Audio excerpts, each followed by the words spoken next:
अभी आपको बराह रास्त लिए चलते हैं। तहरीक इंसाफ के रहनुमा फवाद चौधरी मीडिया से गुफ्तगू कर रहे हैं। फायज़ ईसा साहब का जो फैसला है उसके ऊपर जो सर्कुलर आया है रजिस्ट्रार साहब का वो दुरुस्त नहीं है, तो आप ये मुकदमा होल्ड कर दें। और तीसरी पोजीशन उन्होंने ये ली कि नहीं जनाब आप इसके ऊपर फुल कोर्ट बना दें।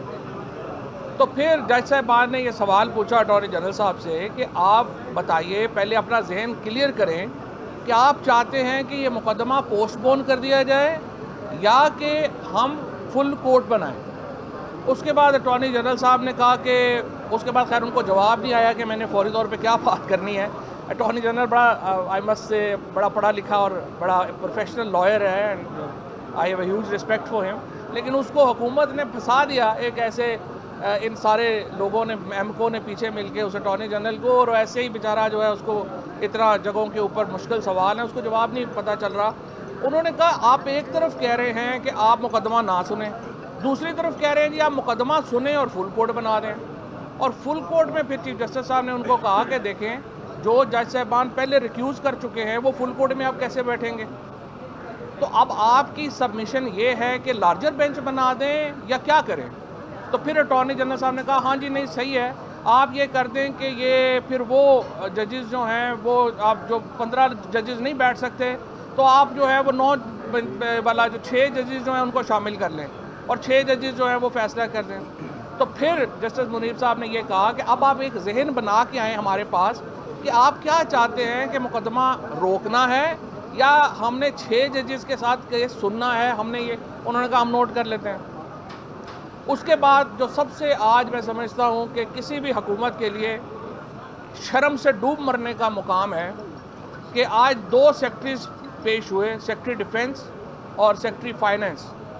उन्होंने जो रिपोर्ट पेश की है उसमें उन्होंने कहा है कि ये मुल्क डूब चुका है, ये बाकी पंजाब जो है उसके अंदर सिक्योरिटी अलर्ट इतना ज़्यादा हो चुका है कि हमारी कमर टूट गई है, फाइनेंशियल क्रंच इतना बड़ा है कि पाकिस्तान जो है इज़ अ फेल्ड स्टेट और 20 अरब रुपया भी हमारे पास नहीं है इलेक्शनों के लिए देने को। ये फाइनेंस सेक्रेटरी जो है उसकी रिपोर्ट है।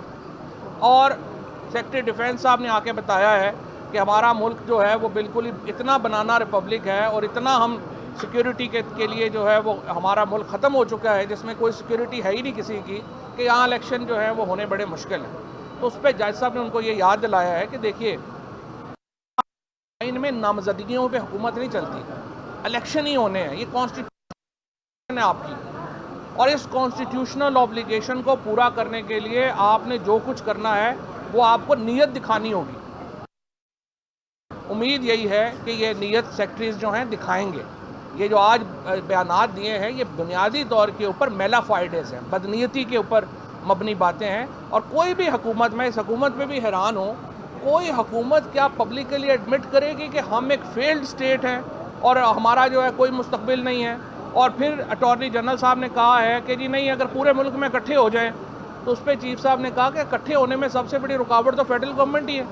आप फेडरल गवर्नमेंट करवा दें इलेक्शन जो करवाना चाहते हैं। इनका कोई आर्गूमेंट नहीं है, कोई दलील नहीं है, सिर्फ नामजदगियों के ऊपर हुकूमत चलाना चाहते हैं। और मैं आखिर में जो हमारे लॉयर्स के साथ आज जो इस्लामाबाद पुलिस ने बदतमीज़ी की, जिस तरीके से इस्लामाबाद को गज़ा बना दिया गया, वकला को अंदर आने से रोका गया, मीडिया के लोगों को अंदर आने से रोका गया, मैं इसकी शदीद मज़म्मत करता हूँ। फ्रांस में 35 लाख लोग जो हैं प्रोटेस्ट कर रहे हैं, किसी के ऊपर कोई तकलीफ़ नहीं है। पाकिस्तान में वकीलों को अदालतों में नहीं आने दिया जा रहा, लेकिन इसके बावजूद मैं पूरे पाकिस्तान की लॉयर्स कम्युनिटी का शुक्रिया अदा करना चाहता हूँ, बार एसोसिएशन का शुक्रिया अदा करना चाहता हूँ, जिस तरीके से जिस बड़ी तादाद में आज वकला बाहर निकले और उन्होंने आइन के साथ और सुप्रीम कोर्ट के इदारे के साथ अपनी यकजहती का इजहार किया।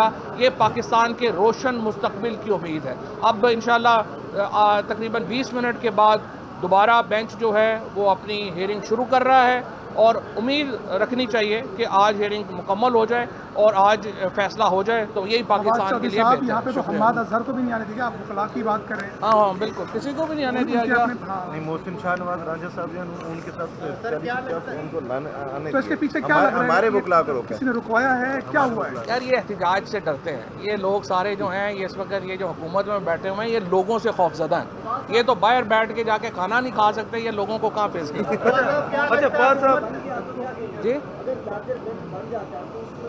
देखिए, ये चीफ जस्टिस साहब का प्रेरोगेटिव है। फवाद चौधरी साहब अगर 3 रुकनी बेंच फैसला देता है, हुकूमत नहीं मानती, तहरीक इंसाफ ऐसी सूरत में करेगी क्या? नहीं, अपना बात यह है कि हमारा जो आइन है ना, उसके अंदर बाइकॉट, हुकूमत का ना मानना, ये कॉन्सेप्ट हमारे आइन के लिए अजनबी है। ये मुमकिन ही नहीं है कि सुप्रीम कोर्ट फैसला करे और कोई उसको कहे कि मैं नहीं मानता। और अगर वो नहीं मानेगा तो जिस तरह से 2 वज़ीर-ए-आज़म पहले घर गए हैं, तीसरा जो है वो आजकल में घर चला जाएगा, क्या problem? Thank you sir. Fawad Chaudhry media से गुफ्तगू कर रहे थे। उनका कहना था कि इन सब ने मिलकर अटॉर्नी जनरल को फंसा दिया है, उसको अदालत में जवाब देना नहीं आता। जस्टिस ने कहा कि आप कहते हैं कि केस बने, जब केस बनता है तो कहते हैं कि फुल कोर्ट बना दें।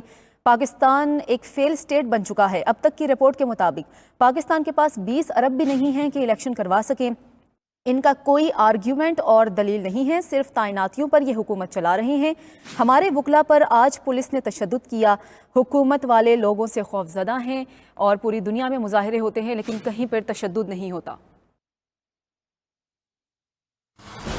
पंजाब और खैबर पख्तूनख्वा में इलेक्शन इल्तवा केस की समाअत जारी है। अदालत में सेक्रेटरी दिफा पेश हुए। सिक्योरिटी सूरत हाल पर अदालत को ब्रीफिंग दी जा रही है। मज़ीद तफसीलात जानते हैं फ़हीम अख्तर से। फ़हीम अख्तर, बताइएगा क्या कहा गया है इस हवाले से? फैसल रज़ा इस वक्त हमारे साथ मौजूद हैं। फैसल रज़ा, बताइएगा कि सिक्योरिटी सूरत हाल पर अदालत को क्या ब्रीफ किया गया है? बिल्कुल, जैसा कि आपके इल्म में है कि इस वक्त जो है वो chief justice of Pakistan justice Umar Ata Bandial की सरबराही में जो है वो 3 रुकनी बेंच पंजाब और खैबर पख्तूनख्वा में इंतखाबात के इल्तवा के हवाले से जो दरख्वास्तें हैं उन पर समाअत कर रहा है।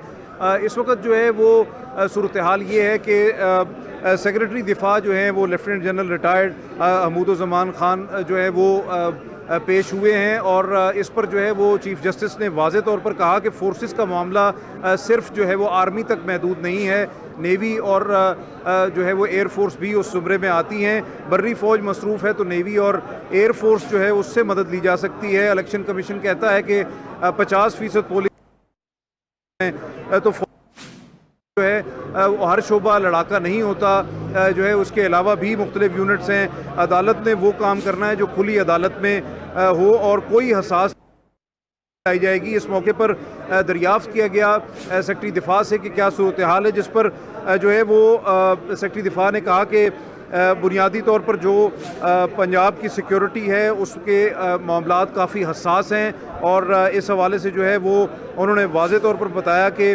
सिक्योरिटी एहलकार जो हैं वो फ़राहम करने में जो है वो मुश्किलात का सामना है। चीफ जस्टिस ने सिक्योरिटी एहलकारों की फ़राहमी के हवाले से वाज़े तौर पर जो है वो दरियाफ़्त किया कि ये सिक्योरिटी एहलकार कौन देगा।